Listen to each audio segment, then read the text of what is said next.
This show is a part of the podcast network of the Walled Garden Philosophical Society, an international community of philosophers and seekers dedicated to the pursuit of truth, wisdom, virtue, and the divine, wherever they may be found. To find out more, go to thewalledgarden.com. Hello and welcome to another episode of Soul Searching with Seneca. Today we're going to read the first 3 verses of Seneca's 30th letter on conquering the conqueror.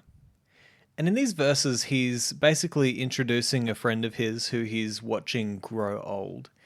And he's starting to see that he's getting, quite near to the end of his life. His body is falling apart, but nonetheless, there's something that is still able to give him respite, and there's something that's still able to lift his soul. And that thing is philosophy, according to Seneca. And this is an idea that is very similar to something that Carl Jung talked about. Carl Jung believed that you could, and I believe I've actually talked about this in an episode prior to this in the same series, so I'm sorry if you're hearing this for the second time, but he talked about this idea that essentially you could look at your life as if it were a day, right? What happens in a day? Okay, so the morning the sun starts to rise, you're born, you start to gather strength, right? And for the first half of your life, it's almost like you're the sun, gaining strength and strength and strength, and really getting that energy for your life. It's the time of your life when you have that real motivation to go out there and to conquer the world and to pursue the things that would be meaningful for you, and you have that energy. But then there comes that point in the middle of the day where the sun stops getting stronger and it starts now declining until it's inevitable falling below the horizon, right? And so you can think about that as the second half of our lives where really our bodies are declining. We are going downwards in terms of our physical health and our strength, but nonetheless, that second half of our lives, according to Jung, was the time when, it was less about kind of the setting up your life and that high energy moment. It was less about that and more about finding a deeper sense of wisdom about the fact that you're going to soon die.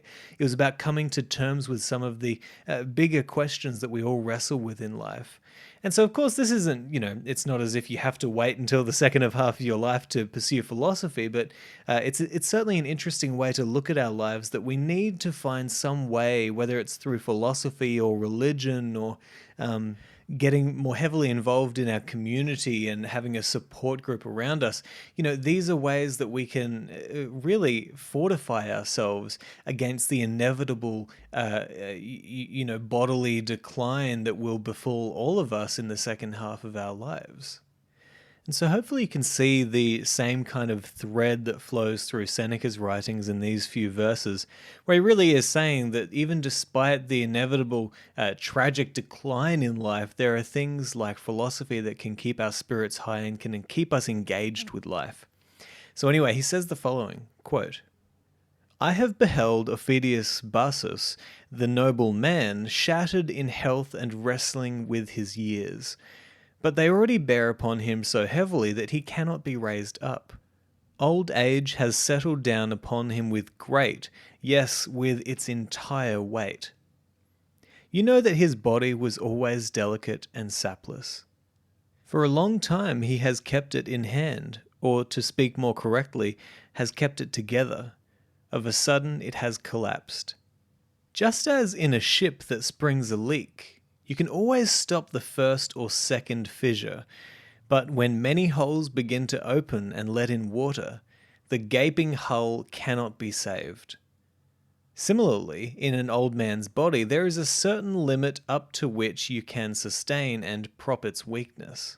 But when it comes to resemble a decrepit building, when every joint begins to spread and while one is being repaired the other falls apart, then it is time for a man to look about him and consider how he may get out. But the mind of our friend Bassus is active. Philosophy bestows this boon upon us. It makes us joyful in the very sight of death, strong and brave no matter in what state the body may be, cheerful and never failing though the body may fail us. A great pilot can sail even when his canvas is rent. If his ship be dismantled, he can yet put in trim what remains of her hull and hold her to her course. This is what our friend Bassus is doing. And he contemplates his own end with the courage and countenance which you would regard as undue indifference in a man who so contemplated another's. End quote. So don't you just love these words from Seneca? He encourages us with these words to use philosophy as a means by which we can face boldly and courageously the inevitable suffering of life, which is just, it's good news, right? It's good news that we have something that can help us to get through these things, because life will bring just immeasurable suffering to so many people, if not everybody, at some point, and so we really need to pay attention to the things in life that can allow us to have a sense of calm and peace amid the storms of life. And I want to focus on the kind of metaphors that Seneca uses, because he's often using this metaphor of the ship on the sea, right? He says that philosophy is the thing that can lead us to safe harbor. Safe harbor is that kind of destination of philosophy. In these analogies, what he's saying is, firstly, that the old man's body, it's kind of like this ship that has, one hole and then two holes and then three and then four and then five. And then all of a sudden, the whole hull is just, bursting with water. And that's essentially what's happening with the body as it declines, is we're slowly realizing maybe this is something that I don't get to control, and that it's just, now I need to find a way to escape these inevitable trials of my body, which is what he's saying here, right? He uses that analogy. He says that his friend is looking about him and considering how he may get out, right? But what does this mean, right? What does this mean? It means that we are faced with an onslaught in our lives of these kind of declines, right? This death of our body. I'm reminded of something that a comedian used to say on the cruise ship when I was working on there. He'd say that one of the great things about getting old, or one of the terrible things about getting old, is that you don't even have to do anything to get an injury. You just go to sleep and you wake up and you've got a new injury of some sort, right? And so Seneca's talking about this stage in your life where you get to that understanding that, it's the point of no return. This is my life now, is declining until death.